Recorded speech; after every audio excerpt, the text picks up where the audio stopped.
I love to read books. That much should probably be obvious if you know my channel. But the thing is, a lot of books just don't get the readership they deserve because there's so much great literature out there that just never really gets discovered. I recently heard that most books don't ever ship more than 300 copies, and the entire book market is upheld by these huge giants, your Stephen Kings and Colleen Hoovers and Jodi Picoults that are guaranteed to sell a lot of books, while most of the books don't even really make a profit. And I think that's so sad. So for that reason, I really want to shout out a lot of the underhyped books that I loved in recent times, because I think that you should appreciate authors, and I really love these books. So I want these authors to be able to create more of their art, because I love to read and I love to read these authors, and I just want to share good books with you, and I want to get more books from authors I love. Which is a very long-winded way of saying today I'm going to recommend to you 4 and 5-star books with under 3,000 ratings on Goodreads, because that's what I would consider especially underrated. So the first book I have here is from my favorite author of all time, and that is Rainforest by Michelle Paver. Rainforest is about this really disturbed man who gets a job, but actually he's more kind of like sent away because his institute doesn't really want to have him in public for a few months. And he is sent to the rainforest to study these insects that he really likes. And, well, he kind of goes crazy. I really love this because I love Michelle Paver. If you didn't know, Wakenhurst is one of my favorite books ever, and I also love her book Dark Matter and really appreciate Rainforest as well as Thin Air. Michelle Paver is a great author in general. This, as well as Dark Matter and Thin Air, are amazing ghost stories in a way that really only she can tell for some reason. I have struggled to find another author that does it as well as her, and while my favorite book of hers is definitely Wakenhurst, I really can't fault her for writing more ghost stories, because nobody does it as well as her, in my opinion. This is so atmospheric, and while I can't really honestly recommend this to you as a standalone, I do think you should read Dark Matter first to really get a feel for her style at its best. And if you like it, continue on to Thin Air and this one. With the context of Dark Matter added, it's just a great legacy that Michelle Pager builds with her writing, because she is an absolutely amazing writer, and I definitely want more of her. And this book, only having around 800 ratings on Goodreads, is absolutely criminal. It needs more hype. I won't say it's for everybody, but Michelle Paver is amazing, and you owe it to me to check it out. I think next we should probably get to 2 books that I do own a physical copy, but I can't really find it at the moment. Let's start with Carnosaur by Harry Adam Knight. Carnosaur basically is a more pulpy version of Jurassic Park set in Britain, and if you know about the lore, then you know that Carnosaur actually predated Jurassic Park and was also made into a movie that sadly was infinitely worse than Jurassic Park, so people today only really remember Jurassic Park and its book by Michael Crichton. But I do think if you want to know the origins, or if you're just a dinosaur freak like me, Carnosaur is really, really worth checking out. It's very bloody. It's a little bit more horror than the original Jurassic Park is. The science is way more unstable. It's not solid at all. And not that I say that Jurassic Park is like actually scientific. It's a lot of pseudoscience, but I don't know, Carnosaur is just like a really low budget sci-fi movie, and it has charm in that way, and I think it's really entertaining, and it is very British. So if you like that, if you like Jurassic Park to be very British, then I'd also check it out. The other one that I currently can't find is Wild Spaces by Asal Coney. So Wild Spaces is an amazing book that I read about 2 years ago, and that I definitely have to reread, because it sadly is getting fuzzy in my mind, because my mind is sadly a little bit scrambled all of the time. But what I do remember about this book is absolutely loving it. It is about this boy whose grandfather arrives that he actually didn't even know that he had, or actually has really never met before. And, well, with him arrives something else that I won't spoil, but he has to contend with.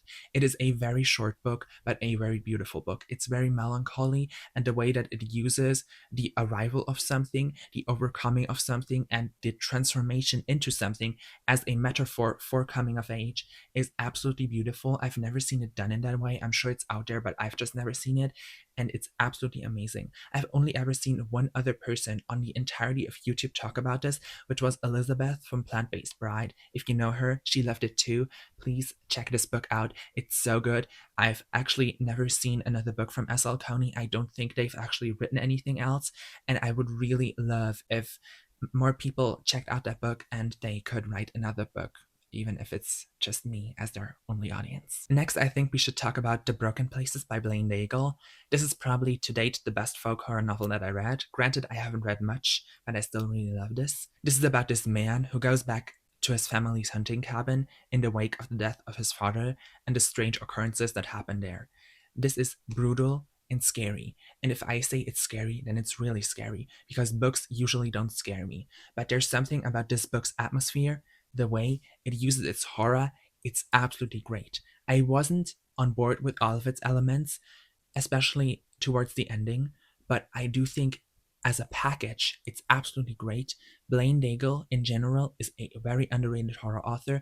I haven't yet read anything else from their backlog, but I definitely owe him to try in the future.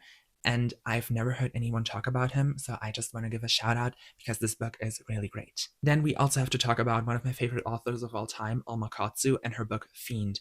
I love Alma Katsu. It's my duty to pick up every new horror release she has. I have read every horror release and also 2 parts of her fantasy series that she has out. And once I'm finished with all of that, I will definitely check out her thrillers as well. But this book I want to talk about is Fiend. It came out last year, and sadly, it is a little bit underrated, I think.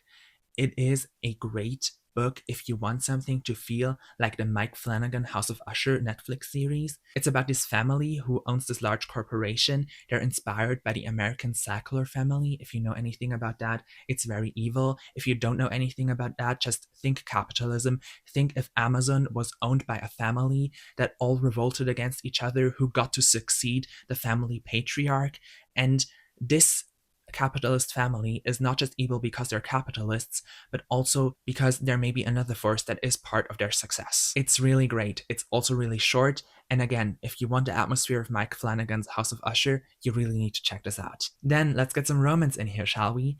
This is New York Minute by Kachiko Neka. And I love this.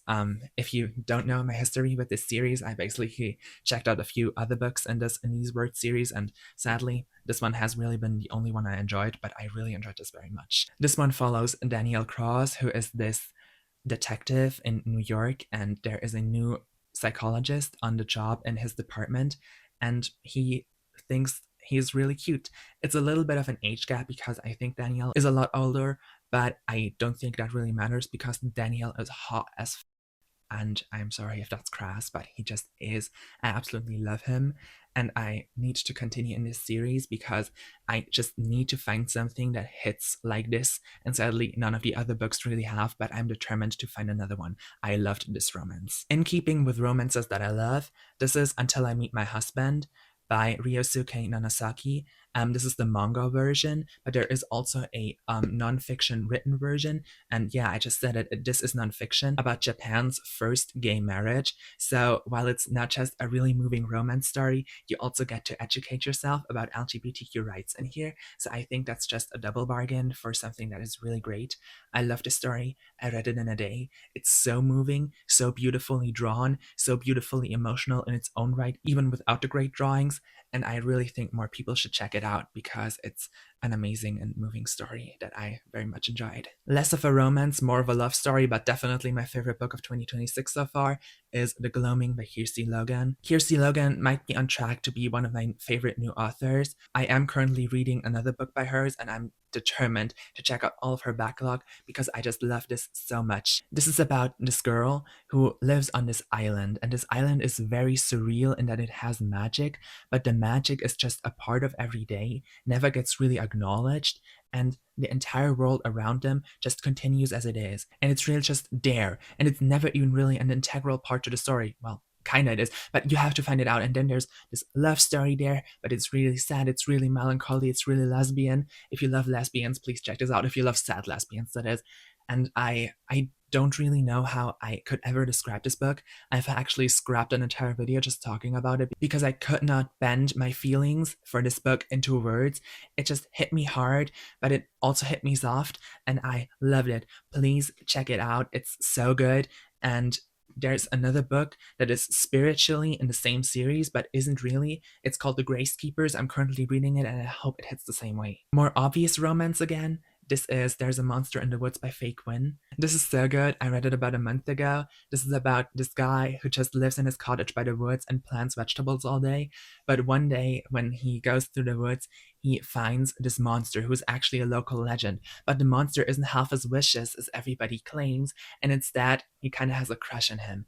And it's really moving. It also is really smutty. So if you liked any of the books I just recommended to you, but aren't really into a lot of, scenes of graphically getting it on, then I might not check this out. But Faye Quinn is probably the most deeply romantic smut lover I've ever had the pleasure of reading from. So I would really recommend her in general. That also brings me to probably my favorite book by her, which is Hunt Me, I Crave the Chase. If you know anything about me, then you know that I absolutely am a sucker for werewolves in any and every form. And this book is great. It's my favorite book by Faye Quinn. I want to check out everything she writes now because I just love her after I read 2 of these books. This is about a guy, I've already forgot his name because I'm so bad with names, but it's really good. But I do know his boyfriend's name. It's Mutt. And I'm sorry, but I kind of thought that it was really hot, his name alone. And yeah, he moved back to this town because of his childhood trauma, but also like young adult trauma. There's just a lot of trauma there. And he is just a loner that doesn't really get on with life, but then he runs into this werewolf guy, and this werewolf guy just helps him overcome a lot of stuff. But he also kind of gets to save the werewolf guy. So it's really these two doomed souls finding each other and making the best out of their situation. And I totally loved it. Anyway, for my last book, this is Bluff by Francine Toon. I love Francine Toon in general, but her other book is not on here because it actually got a lot of ratings. Sadly, not very good ones, which is probably why this one only has around 200 ratings on Goodreads, which is criminal. I wouldn't expect her other book Pine levels on here because this is a very different book in my opinion, except for the atmosphere. The atmosphere is really good in this book, but basically Bluff is about this girl who just graduated from high school and she has this entire plan, but it just doesn't come to fruition because on the day before she actually wants to set this plan after school in motion, she finds out that her boyfriend is cheating on her, and it just sends her entire world crumbling to dust. And then she makes the acquaintance of this really enigmatic couple, and we see how it draws her in and the situations she sadly gets herself in. I thought it was a great book because it just really shows how fragile your life in situations like the jump into adulthood can be. I personally am standing close to my last year of high school and my final exams and everything, and I don't really know what to do with the future. I have a vague plan, but if that vague plan shouldn't come to pass, I don't really know what I should do. So I can definitely relate to this hopelessness that this character felt in her plan after school, just having gone with the wind. And I'm really hope that this won't happen to me, but this book was very relatable in that way, and I'm sad that it doesn't resonate with a lot of people, but I hope in me shouting it out, it will find another audience. If you have read any of these books, I'd love to hear from you. If you have any recommendations similar to these books, I'd also love to hear from you because I loved all of these. If you want to read one of these books after I recommended them to you, that would be the greatest accomplishment I have ever made on this entire earth, and I love you. I also love all of my new subscribers I got recently. I am very appreciative of you, and I hope that my content will satisfy whatever you sought out this channel for. And yeah, I hope you enjoyed this video, and I hope to see you in another one. Bye!